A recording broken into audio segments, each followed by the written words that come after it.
Olá pessoal, boa noite, tudo jóia? Eu sou o professor Adriano Machado aqui de Belo Horizonte.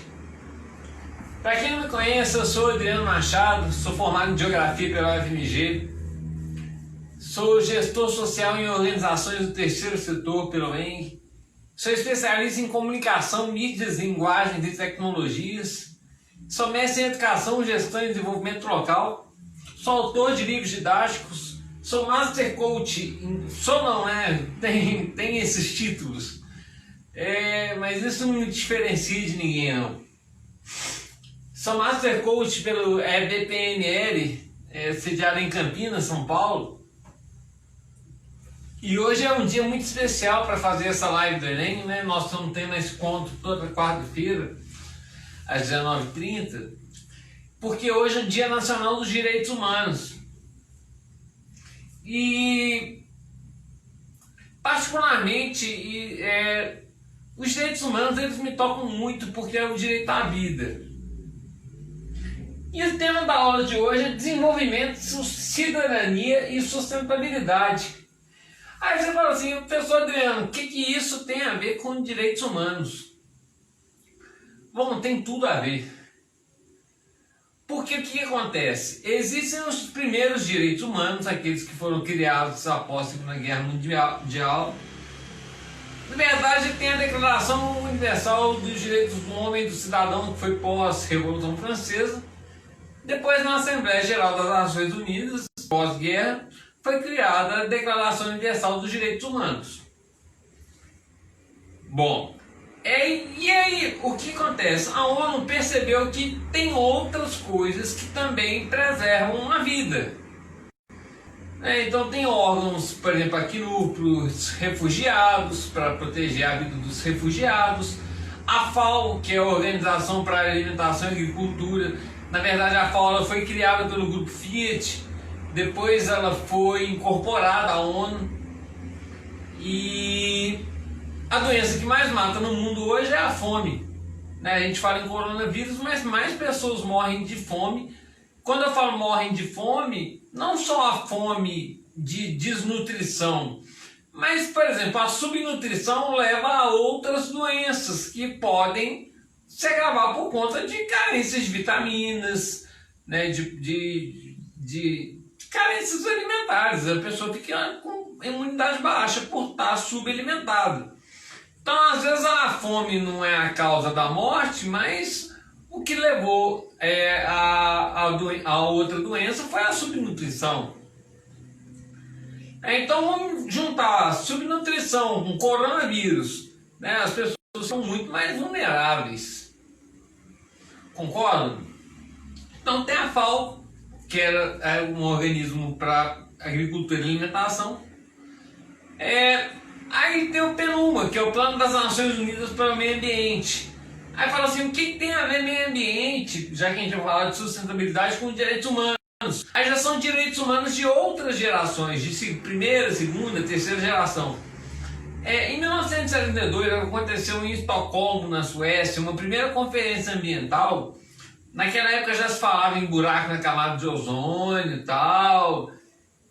Começavam a aumentar os casos de câncer de pele. Percebia-se já os efeitos da chuva ácida nas metrópoles, e essa chuva ácida também comprometendo os cinturões verdes das grandes metrópoles. Cinturões verdes são aquelas cidades que ficam em volta das grandes metrópoles, que produzem hortifrutos, que produzem geralmente gêneros agrícolas mais perecíveis, hortaliças, tomates e tal, gêneros mais perecíveis que tem que estar próximos, se bem que hoje tem tomate de longa vida, mas tem que estar próximo à grande metrópole, né? E começou a ter problema nessas plantações por conta da chuva ácida das grandes metrópoles. Então, e detalhe, e aí a alimentação ligada ao meio ambiente, ligada à vida, e, por exemplo, também o número de catástrofes climáticas começaram a se agravar. Lembrando que furacões, tornados, tsunami não é catástrofe climática não, tá, gente? É tectônico.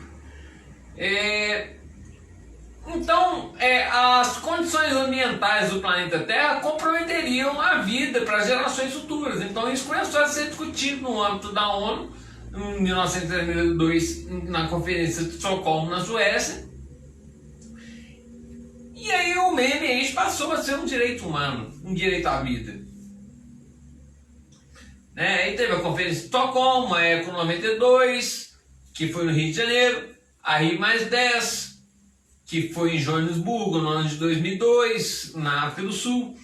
Aí em 2002 não teve tanto efeito, porque os Estados Unidos não participou. Quem era o presidente norte-americano na época era o Bush. Ele era muito aguardado na reunião da Joanesburgo de 2002. Ele não foi, ele mandou o secretário de Estado, que na época era o Colin Powell, e fez um discurso muito polêmico na época, que não existia mudanças climáticas globais, que tinha que continuar a produzir, que o desenvolvimento ia gerar riqueza e tal. A ONU tentou implantar os metas e objetivos do milênio, que era até 2015, e aí em 2015 fez a ODS 2030, vamos prorrogar, que são as metas metas do desenvolvimento sustentável, o ODS 2030, que são aquelas 17 metas. Sobre cidadania. Cidadania aí já não tem tanto a ver com direitos humanos, tem a ver com direitos sociais. Mas os direitos humanos, você já nasce com os direitos humanos. Os direitos humanos, eles são indissociáveis, eles não saem do indivíduo, eles são inalienáveis. Eu não posso vender minha vida, ou ninguém pode mercadorizar minha vida, e eles são universais. Mas mesmo assim ocorrem muitas situações que violam os direitos humanos. Para falar um pouquinho, já que é instrutivo, tem um aplicativo do governo que chama Direitos Humanos do Brasil, você pode baixar no seu celular. Quando você vê situações de exploração do trabalho infantil, exploração da mulher, maltrato a idosos, brigas por igualdade de gênero, injúrias raciais, conflitos agrários, você pode relatar isso pelo aplicativo de Direitos Humanos ou pode usar o Disque 100, e ter a opção do anonimato. O aplicativo eu achei bastante interessante porque você já fotografa, já mostra as situações que estão desrespeitando os direitos humanos, pode fazer filmagem, enviar, e outros direitos humanos, por exemplo, direito humano à memória e verdade. Aí você fala assim, mas direito humano, a memória é verdade no direito humano? Imagina acontecer as mesmas atrocidades que aconteceram no Brasil do período da ditadura militar, ou em outros países do mundo também tiveram regimes autoritários. Você acha que na Rússia lá, eles não lembram qual que é a lembrança que eles têm do stalinismo? Ou por exemplo, se eu for pegar a Iugoslávia, qual que é a lembrança que se tem na dissolução da Iugoslávia, de Macedônia, Croácia, Eslovênia, Sérvia, Montenegro, Kosovo, Bósnia e tal? Qual foi o papel de Slobodan Milosevic? Tô falando de figuras aí que recentemente assim, vamos botar em uma escala de 30 anos aí, respeitaram os direitos universais, os direitos humanos. Bom, enfim, eu expliquei um pouco, já que foi o pessoal chegar e tal. Hoje então é o Dia Nacional dos Direitos Humanos. Dei essa orientação, o Disque 100, que é o Disque dos Direitos Humanos. Violência contra a mulher é o Disque 180, se você vê casos de violência contra a mulher. Mas pode usar o Disque 100 também. Seu anonimato é garantido. Tá, joia? Bom, então direitos humanos é o direito à vida. Bom, o que é o desenvolvimento sustentável? São perguntas que nós vamos responder ao longo dessa aula de hoje. Eu esqueci de cronometrar aqui, eu tenho 60 minutos para fazer isso.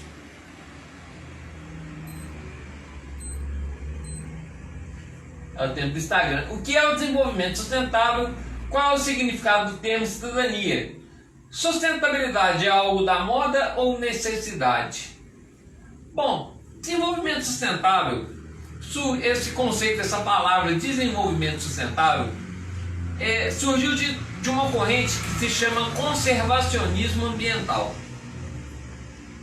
Existem duas correntes ambientais: o preservacionismo ambiental, que é preservar o meio ambiente, deixar ele intacto, usar o que já tem, e o conservacionismo ambiental. O preservacionismo ele surgiu lá na década de 70, né? Mais radical, surgiu com organizações não governamentais, aí, por exemplo, Greenpeace era preservacionista, a WWF preservacionista, né? Então um movimento muito radical.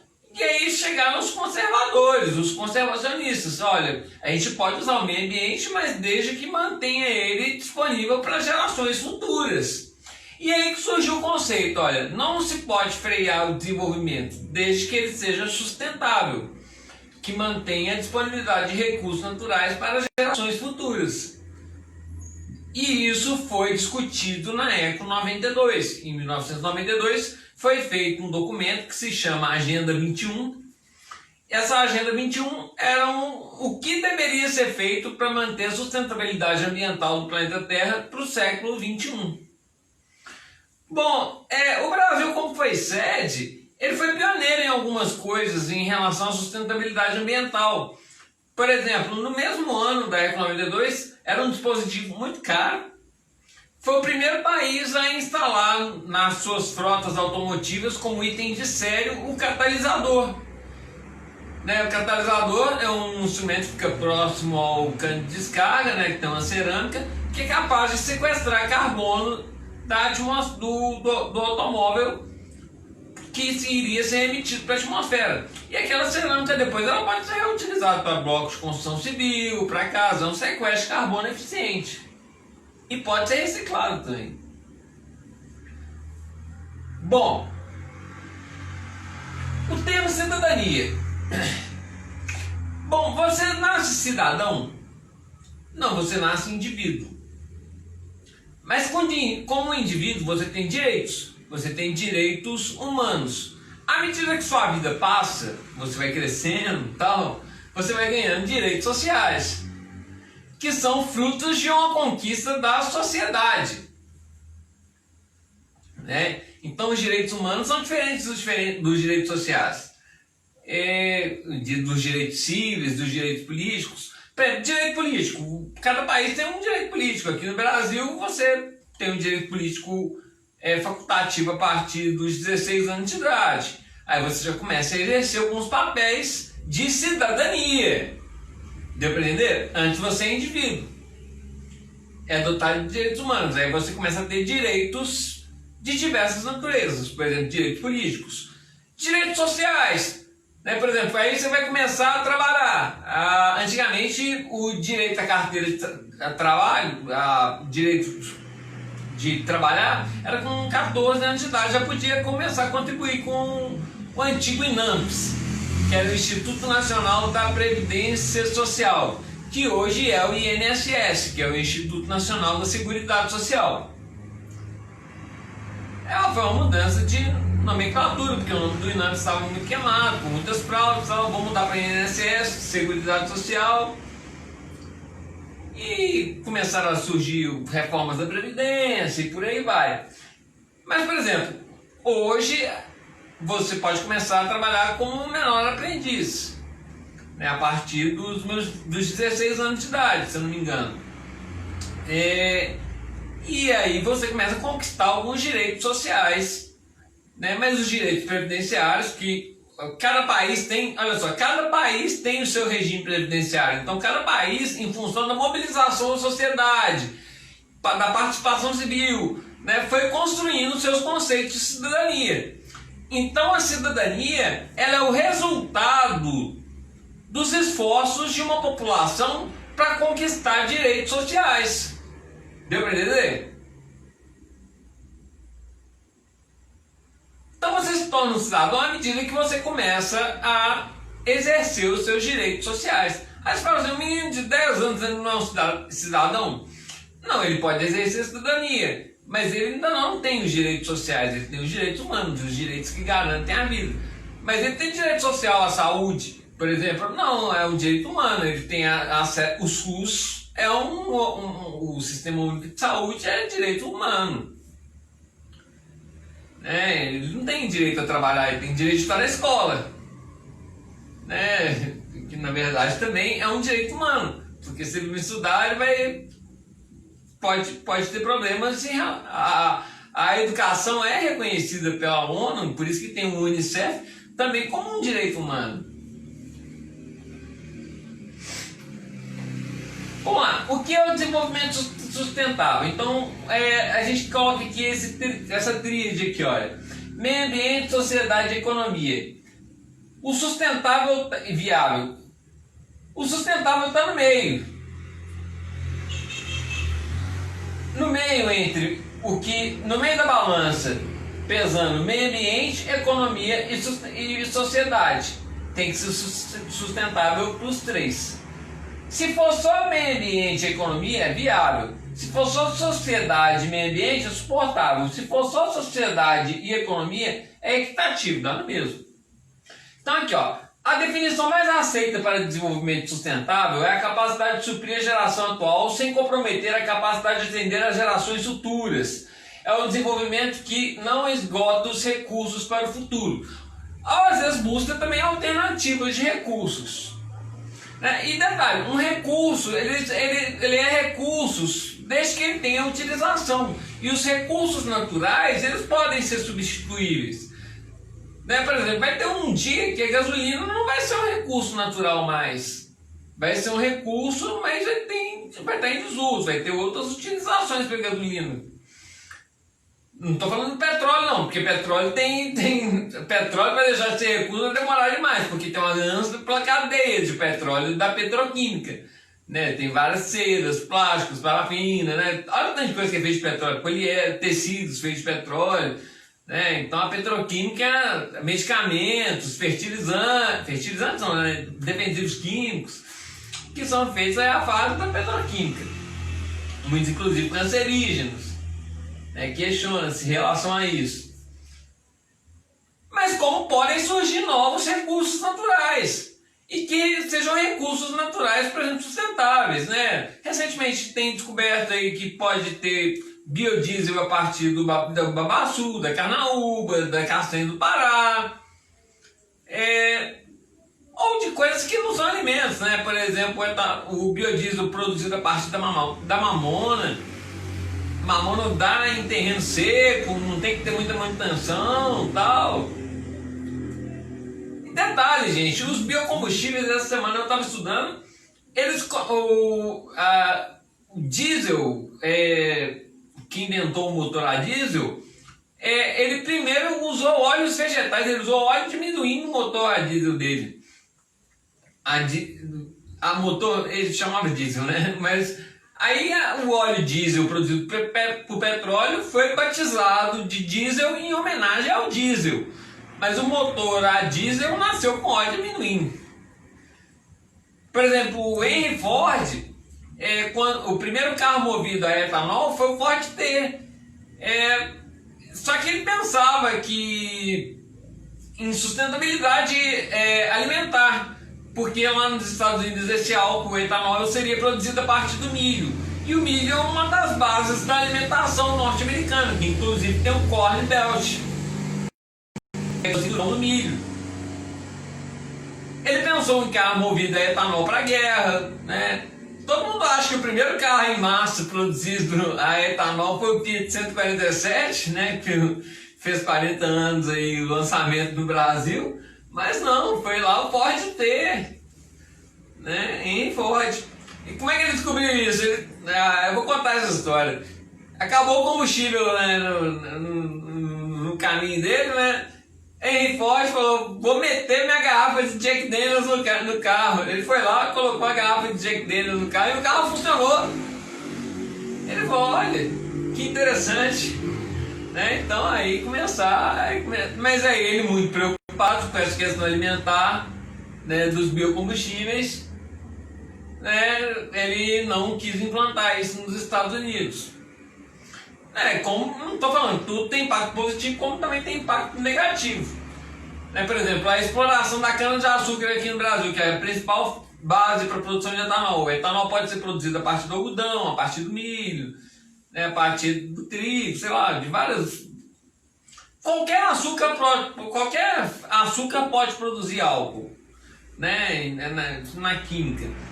Então, o etanol produzido a partir da cana-de-açúcar é porque a cana-de-açúcar aqui no Brasil ela tem uma adaptabilidade climática muito grande, mas aí teve a questão dos boias frias, recentemente que permitiram a mecanização agrícola da cana-de-açúcar. A plantadeira e colheitadeira da cana-de-açúcar já existe desde a década de 70, tá? Desde o governo Geisel. Só que o governo não deixava vir a colheitadeira de cana-de-açúcar porque ia ter um impacto social no campo muito grande aqui no Brasil. Ia virar uma massa de desempregados. É recente isso. Bom, essa definição surgiu na Comissão Mundial sobre Meio Ambiente e Desenvolvimento, então em 1992, criada pelas Nações Unidas, ONU, para discutir e propor meios de harmonizar os dois objetivos, o desenvolvimento econômico e a conservação ambiental. O que é preciso fazer para alcançar o desenvolvimento correto? Olha, para ser alcançado, o desenvolvimento depende do planejamento e reconhecimento que os recursos naturais são finitos. Gente, todo recurso natural é finito. Aí você fala assim, Adriano, mas o meu professor de geografia me falou que um recurso renovável ele dura para sempre. Não, gente. Um recurso renovável, se não for feito também o uso de forma sustentável, ele vai se tornar um recurso esgotável. Vamos dar um exemplo. A questão da cana-de-açúcar mesmo. Se o solo não for bem cuidado, se tiver coivara, que é queimadas, a cana vai soltar o subproduto, que é o vinhoto. Vai ter perda do solo. Aquele solo que era agricultável vai virar um solo estéril, como já aconteceu, por exemplo, lá no início do ciclo da cana, no solo de Massapê. E aquele recurso que era renovável se tornou um recurso esgotável. Entendeu? Então, mesmo um recurso renovável, se não for utilizado de uma maneira sustentável, ele se torna um recurso esgotável. Gostaram da linha de raciocínio? É muito complexo isso, mas recurso renovável não significa para sempre. Aí você fala assim, mas energia solar não vai acabar o sol. Gente, mas se não der manutenção, por exemplo, o custo para se fazer aqueles painéis solares, para manter eles, por exemplo, isso é um estudo que eu tenho de 2010, mas, por exemplo, uma usina fotovoltaica, comparada a uma pequena central hidrelétrica, ela demora 30 anos para se pagar. Uma pequena central fotovoltaica demora 462 anos para se pagar. Então, por exemplo, ela é sustentável ambientalmente, mas economicamente, esperar 462 anos para se pagar um investimento, sendo que tem outras prioridades, em alimentação, não sei o que e tal.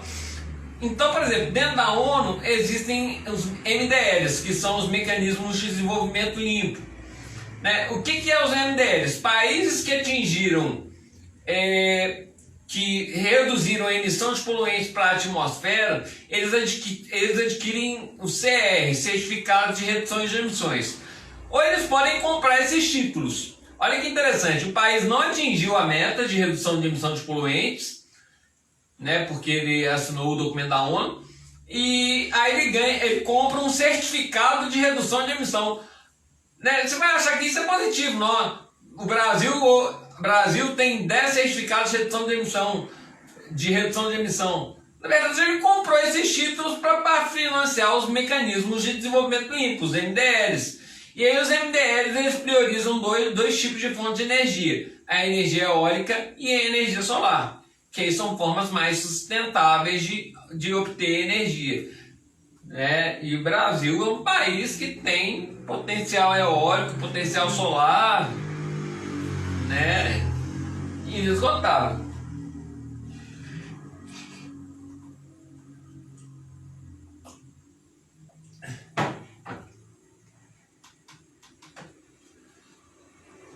O que é preciso para alcançar o desenvolvimento correto? Olha, atividades econômicas podem ser encorajadas em detrimento de recursos naturais dos países.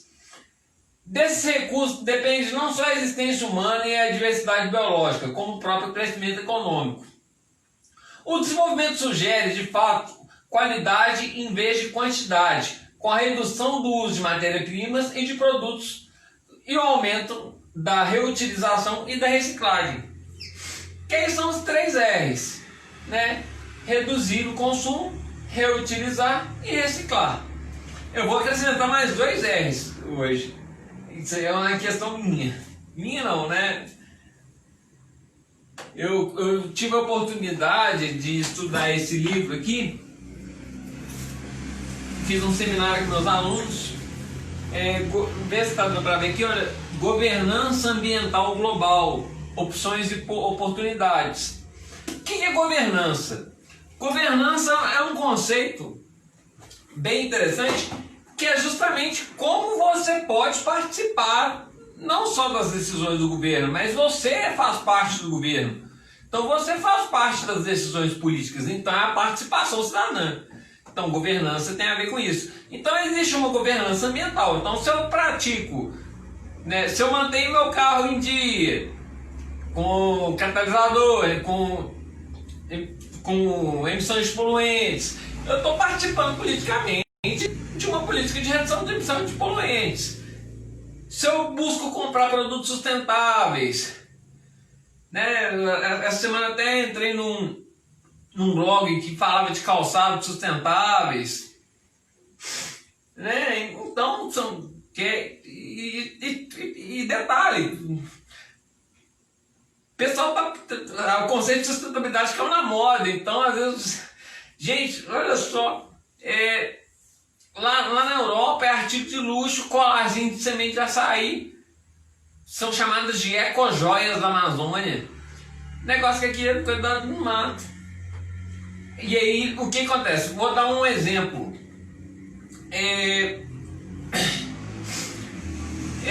Do capim dourado. Capim dourado aqui no Brasil é mato.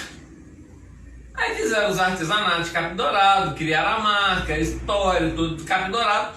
É artigo de luxo lá fora. Aí tem a sustentabilidade ambiental, desenvolve as comunidades locais, aqui no Brasil, né? E, sei lá, vai para mercados exóticos, que acham isso o máximo.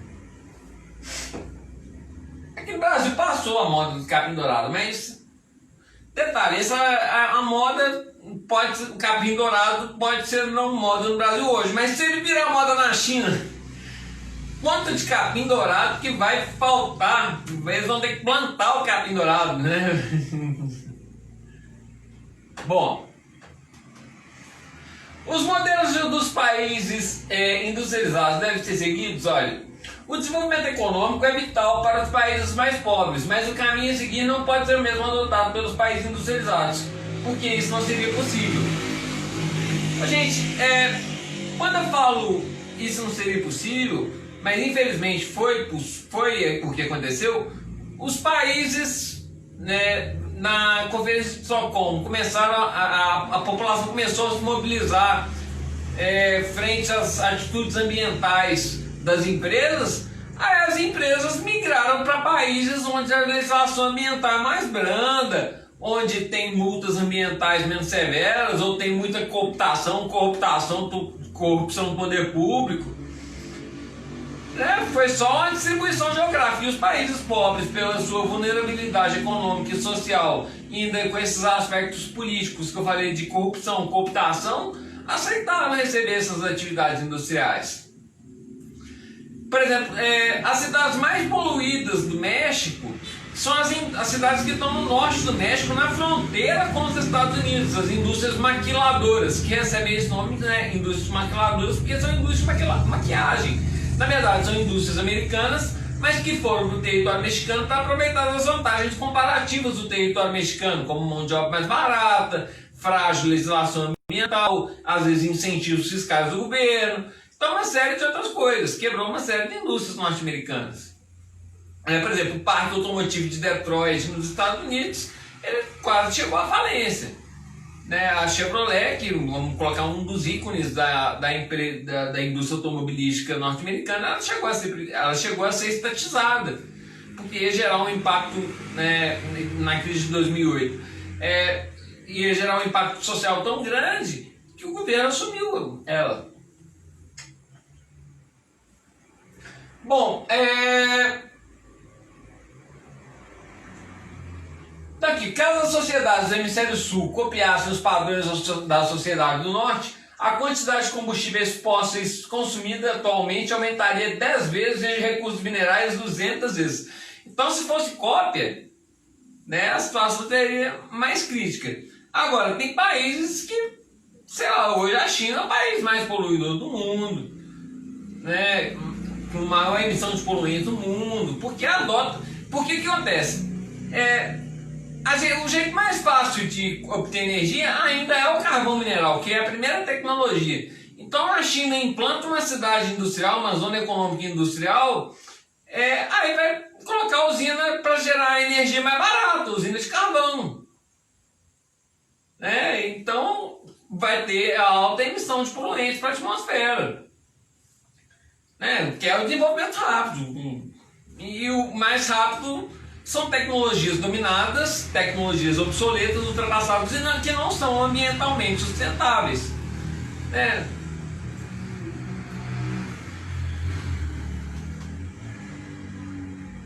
Vamos lá. Ao invés de aumentar os níveis de consumo dos países em desenvolvimento, é preciso reduzir os níveis observando os países industrializados. Todos os países industrializados, eles têm que reduzir o consumo também. O crescimento econômico e populacional das últimas décadas tem sido marcado por disparidades. Embora os países do hemisfério norte possuam apenas 1/5 da população do planeta, eles detêm 4/5 dos rendimentos mundiais, consomem 70% da energia, 75% dos metais e 85% da produção da madeira. Então, olha, 1/5 da população mundial consome 70% da energia, 75% dos metais, 85% da produção de madeira. E o restante, você vê que o consumo está concentrado nos países mais desenvolvidos ou em desenvolvimento. Análise. Então vamos lá. O nosso planeta atualmente possui cerca de 7 bilhões de habitantes. Na década de 50, apenas 2,5 bi. Qual é o impacto da natureza desse aumento populacional? Qual vai ser esse impacto? Bom, é possível que continuamos nos desenvolvendo com um consumo cada vez maior de matérias-primas, recursos alimentares e hídricos. É possível isso, conciliar esse... Tem países que estão vivendo a explosão demográfica agora. Os astrônomos cada vez mais se aproximam de uma possível descoberta de um planeta semelhante ao nosso, distante anos-luz de onde estamos. Será que será possível que esse homem viaje para esse planeta? Gente, gastar dinheiro, tá indo a mulher pessoal indo para Marte. Não estou criticando não, mas isso é importante, a missão para Marte, mas em quanto tempo, quem teria condições financeiras para viver nesses outros planetas? Quem seria pioneiro, colonizar outros planetas, como é que seria o custo dessa viagem? É sustentável economicamente ir para outro planeta? Gente, quanto de terra que tem no Brasil? Quanto de terra que tem no continente africano? Quanto de terra que tem disponível? O pessoal está pensando em outro planeta. Vamos pensar no nosso primeiro. E aí tem casos, por exemplo, clássicos, por exemplo, o filme Avatar. Daqui, o filme Avatar de James Cameron conta a história de um planeta semelhante ao norte distante que é invadido por humanos em busca de recursos minerais e se opõe aos nativos e tem uma vida intimamente ligada à natureza. Será que poderá acontecer um novo mundo caso um dia encontremos?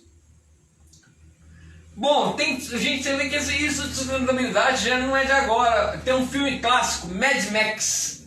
Acho que muita gente viu, né? O pessoal mais jovem viu as versões mais novas, acho que é só violência. Mas olha só, né? Tem o slogan do Mad Max, né? Que é um mundo já dilacerado. Não se viciem em água. Avisa o novo Mad Max 4, que foi lançado em 2015, né? Da série. Então, até mesmo em jogos.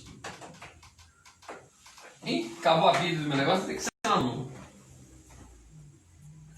Até mesmo em jogos. Existe um RPG que é um dos RPGs mais jogados no mundo, Advanced of Dangerous Dragons. Né? Em 1991 a AD&D lançou uma série que se chamava Dark Sun, né? Para o AD&D segunda edição. Né? Se eu pudesse resumir, né, sucintamente, o cenário desse mundo é um mundo pós-apocalíptico, onde tudo se acaba, desértico, onde apenas os mais fortes sobrevivem, e a esperança, assim como água, comida e metais, são extremamente raros. Então, olha só, jogando já em 1991 já se discutia sustentabilidade ambiental. O cara jogando RPG. Gente, o pessoal tem muita crítica em relação a RPG e tal, por causa daquelas questões tipo, do assassinato que teve em Ouro Preto. Aí ficou como o jogo do mal tal. Não, gente, era extremamente criativo. Né? Eu joguei Marvel Super Heroes, DC Heroes, Rifts, GURPS, Vampire, Werewolf, Dangerous, AD&D, Tagmar. E hoje me ajudou muito, né, na construção de blogs, de marketing de conteúdo, de criar, estimulou minha imaginação tal. Acho que isso deveria ser revisto. Eu tenho que passar na mão aqui, sem carregar o tempo. Vamos lá. Agora vamos para a segunda parte. O que é o termo cidadania? Cidadania do latim, bem aqui, ó, civitas, cidade, é o conjunto de direitos e deveres de qual o indivíduo está sujeito em relação à sociedade em que vive. Então, cidadania é específico de cada país, de cada território. O conceito de cidadania sempre esteve fortemente atrelado à noção de direitos, especialmente direitos políticos, que permitem ao indivíduo intervir nos negócios públicos do Estado, participando de modo direto ou indireto na formação do governo e de sua administração. Seja votar direto, né, aqui no Brasil é o voto direto, ou seja concorrer ao cargo público indireto.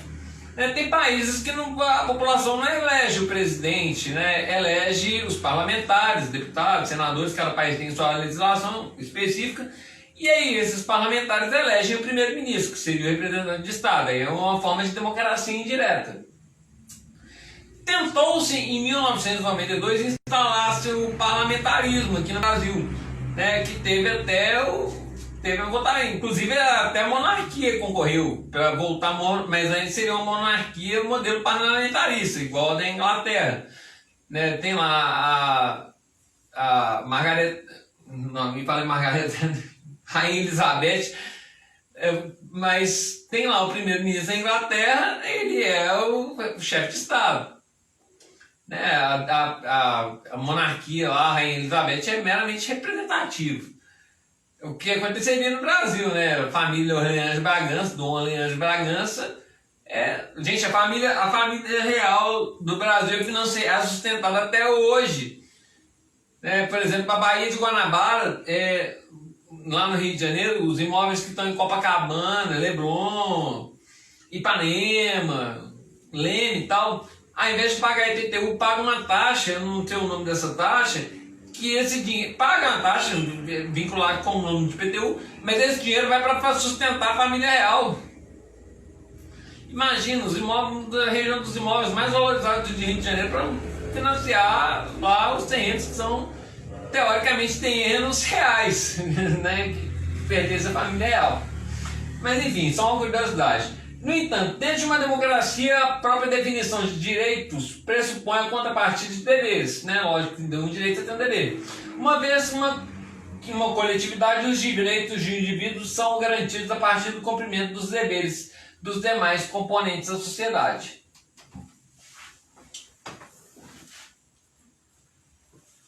Vamos lá. O conceito de cidadania tem origem na Grécia clássica, sendo utilizado então para designar os direitos relativos ao cidadão, ou seja, o indivíduo que vivia na cidade e ele participava ativamente dos negócios das decisões políticas. Cidadania pressupunha, portanto, todas as implicações decorrentes da vida em sociedade. Os direitos fundamentais do homem estabelecem as faculdades da pessoa humana. Será que voltou a funcionar? Ah!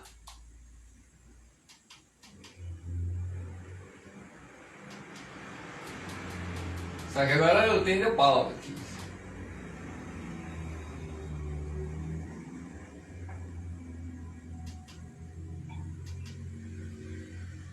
Bom, os direitos fundamentais do homem estabelecem as faculdades da pessoa humana e permitem sua breve classificação do seguinte modo. Improviso dá isso aí.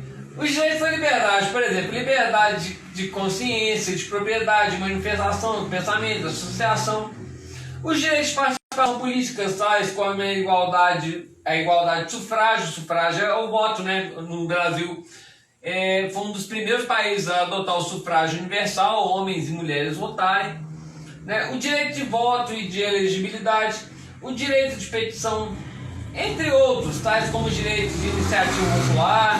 Né? O que é o direito de iniciativa? Eu posso propor um próprio projeto de lei, né? Você pode fazer, você tem a sua participação, aí vai para. É lógico que você tem que se embasar juridicamente e tal, mas aí vai, você pode em todas as esferas, seja ela municipal, estadual, federal. Né? E aí você busca um parlamentar, um vereador tal, e apresenta esse projeto de lei. E ele vai levar para votação. Se tiver recrudescimento, né, apoio dos outros parlamentares, você tem condições de exercer cidadania. Né? E detalhe, às vezes foram por conta de acontecimentos da sociedade, lutas de pessoas da sociedade que surgiram leis. Né? Por exemplo, a Lei Maria da Penha. Né? Foi uma conquista, um direito social. Então aqui, ó, que é também um direito humano, a Lei da Penha, que gerou o DISC 180. Bom, foi falha mesmo, o negócio funcionou, é China dominando o mundo.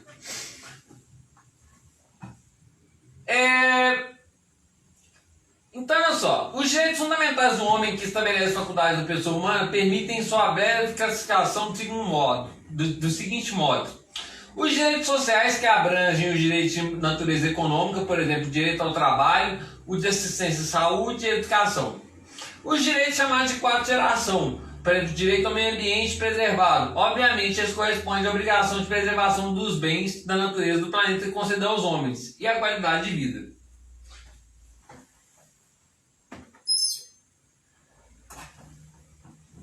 Análise, olha só, né? Então, amor, paz, human rights, direitos humanos, né? Realmente nós conseguimos usufruir dos nossos direitos? O que garante que sejamos de fato cidadãos? Para você então agora, depois de tudo que eu falei, o que é ser um cidadão? Você chegou a alguma conclusão?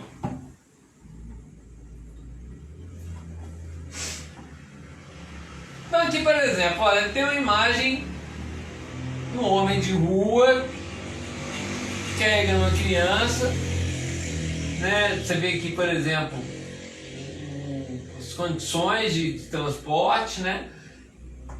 Bom, nossa Constituição de 1988 lista todos esses direitos. Então aqui, ó, direitos civis, sociais e políticos. Os direitos humanos, eles estão no preâmbulo da Constituição brasileira. Eles vêm antes da Constituição. A Constituição trata de direitos civis, sociais e políticos. Os direitos humanos, que nem eu falei, eles são universais. Eles vêm. Todos os países que são signatários da ONU têm em suas constituições os direitos humanos. Né? Porque eles são universais, indissociáveis, inalienáveis, intransponíveis e por aí vai. Que resume a obrigação do Estado em proporcionar uma vida digna e participativa a todos os seus habitantes. A Constituição brasileira é linda. Vamos lá. Se no passado os direitos individuais foram estimulados pelo capitalismo, por seu espírito liberal, atualmente esse mesmo capitalismo, esse mesmo capitalismo promove a exclusão, desigualdade e que retarda a dificuldade para a cidadania plena. Então o capitalismo, ele de certa forma, né, as pessoas por exemplo, têm o direito à carteira de trabalho. As pessoas optam, né? Tem muita gente que hoje é empreendedor, aí ela não paga INSS, não sei o que, trabalha final de semana, que nem a gente ontem, eu fiquei com dó, eu comprei uma cama aqui pro outro quarto aqui, veio um senhor, ele devia ter uns 65, 67 anos, entregar a cama 7h30 da noite. Bom, era para ele estar fazendo isso 7h30 da noite? Não. E detalhe, tô no auxílio emergencial, tô buscando uma alternativa, não sei o que, tô revendendo e tal. Mas tá bom demais. Tá ótimo. E se eu pegar o coronavírus, ficar doente, aí como é que vai ser? Quem vai garantir? Então é só, é o capitalismo. Muita gente hoje se torna um empreendedor individual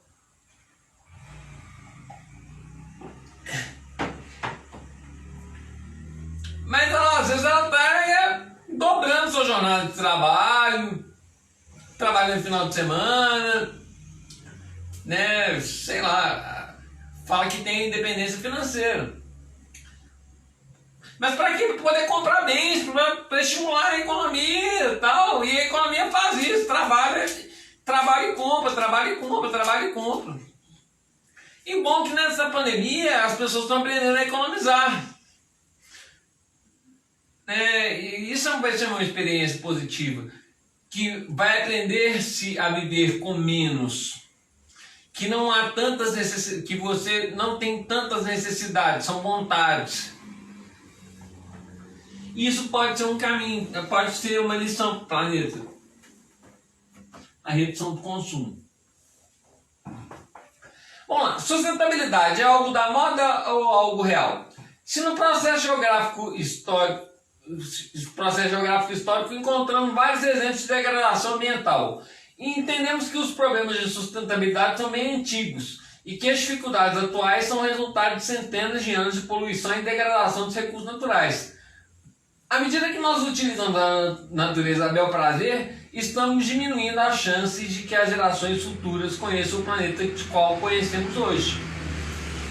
Então nós vamos impedir que as gerações futuras desfrutem dentro de um planeta como nós vivenciamos hoje. Desde a época do descobrimento vem a degradação sucessiva do Brasil. Dia 1º de maio de 1500, para realizar a segunda missa, foi feita uma gigantesca cruz de madeira e uma clareira. Então, olha só, né? Então, 1º de maio, dia do trabalho, para realizar uma missa, fizeram uma cruz de madeira e uma clareira. Podia ser, por que não fez uma praia? Né? Pra que teve que desmatar, matar a Atlântica, fazer a clareira, não sei o quê? Eles queriam um clima mais ameno. Né? Daí por diante, vários outros tipos de degradação ambiental foram surgindo em nossa nação, ao mesmo tempo em várias outras nações espalhadas pelo mundo. Existem vários tipos de poluição, né? Então aqui poluição sonora, visual, poluição hídrica, atmosférica e a edáfica. Edáfica é relativa ao solo, tá?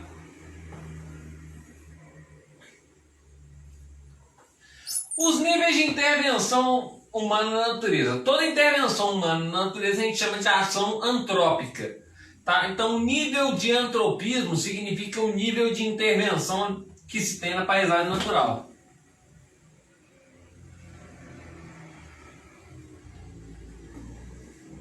No YouTube parou de transmitir. Vamos lá. A interação dos seres humanos com a natureza foi marcada por diversos estágios de intervenção ao longo de sua história. No primeiro estágio, o ser humano se identifica com a natureza. Ocorrem pequenas alterações na paisagem natural, sem impacto significativo sobre os ecossistemas. A economia de subsistência caracteriza pela coleta de alimentos disponível no ambiente, sem necessidade de armazenagem. Depois, os seres humanos primitivos passaram a se dedicar à caça, à pesca e, a partir do advento das ferramentas, o domínio do fogo. E depois a Revolução Agrícola, que aí aumentou o nível de impacto ambiental.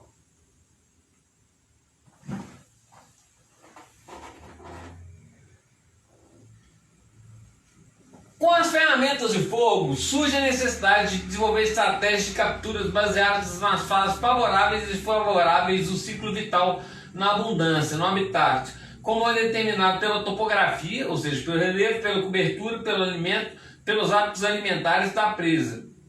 Por outro lado, trata-se de atividades controladas pela percepção de que o abate deve ser suficiente para garantir a subsistência da população.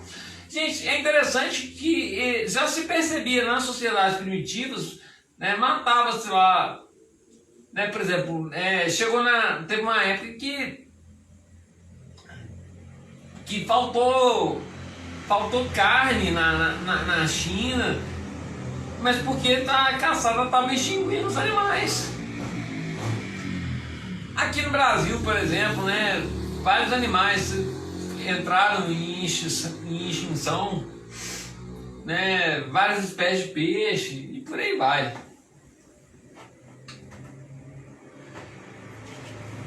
A partir desse estágio, o ser humano passa a ter o domínio sobre a ecologia dos animais a serem consumidos. Desse processo decorre a domesticação de determinadas espécies. Aí o homem começa a produzir essas espécies. A relação do ser humano com a natureza caracteriza-se pela modificação das paisagens, dando origem às primeiras pastagens que marcam um grande passo em direção ao domínio da natureza. Nessa fase ocorrem as primeiras modificações da paisagem, em função da preferência pelos habitats mais abertos e favoráveis a pastagens. Grandes extensões de savana são transformadas em campos de pastagem. Tais modificações da paisagem natural podem ter desencadeado mudanças climáticas pontuais, ou até mesmo globais naquela época. A teoria mais aceita sobre o estágio de transição de caça e coleta para a agricultura defende como uma das causas da mudança ocorrida há 12 mil anos em Jericó. Olha só, já se falava em mudança climática no território em torno do Mar Morto. Nesse período o clima se tornou provavelmente mais seco e quente, o que pode ter incentivado a cultura de lavouras como alternativa à caça e à pesca. Bom, os efeitos da degradação ambiental são sentidos após anos de acumulação na biosfera. Consequentemente, iremos sentir tais efeitos maléficos ainda por décadas. Tá? Bom, gente.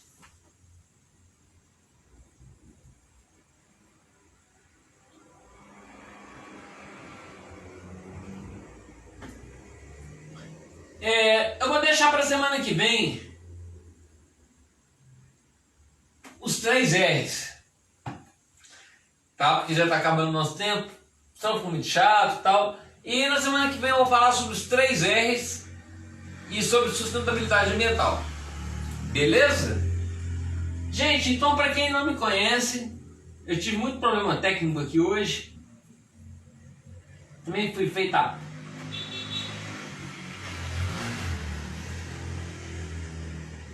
Para quem não me conhece, eu sou Adriano Machado, me siga no Instagram, professor Adriano Machado.